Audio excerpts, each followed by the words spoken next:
राज्य मंत्री मंगल पांडे कहते हैं ममता बनर्जी एसआईआर के नाम पर राजनीतिक ड्रामा कर रही हैं। पूरे पश्चिम बंगाल में चुनाव आयोग द्वारा एसआईआर की प्रक्रिया बहुत पारदर्शी थी। ममता बनर्जी ये विरोध सिर्फ इसलिए कर रही हैं क्योंकि वे जानती हैं कि बांग्लादेश से वोट देने आए लोगों के नाम एसआईआर से हटा दे रहे हैं। उन्हें लगता है कि उनके वोटरों की संख्या कम हो गई है, इसलिए वे ये विरोध कर रही हैं। चुनाव हारने का गुस्सा, डर साफ दिख रहा है।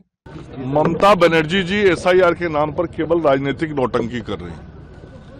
पूरे पश्चिम बंगाल में चुनाव आयोग ने जिस प्रक्रिया के तहत एसआईआर किया वो बहुत ट्रांसपेरेंट था और कहीं भी पश्चिम बंगाल में आम जनता अपना विरोध कहीं दर्ज नहीं कर रहा है कि एसआईआर में कोई गड़बड़ी हुआ, कोई गलती हुआ, किसी का नाम छूटा है, किसी का नाम गलत जुड़ा है।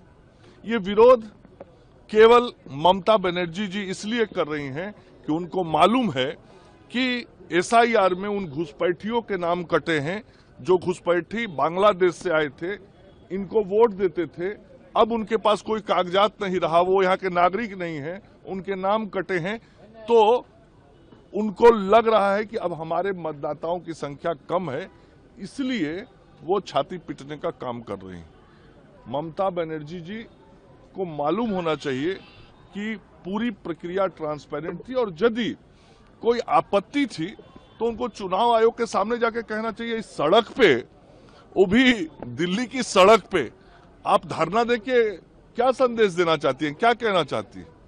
तो ये कुल मिला के राजनीतिक नाटक है और जो गुस्सा है, जो डर है चुनाव हारने का, वो दिख रहा है।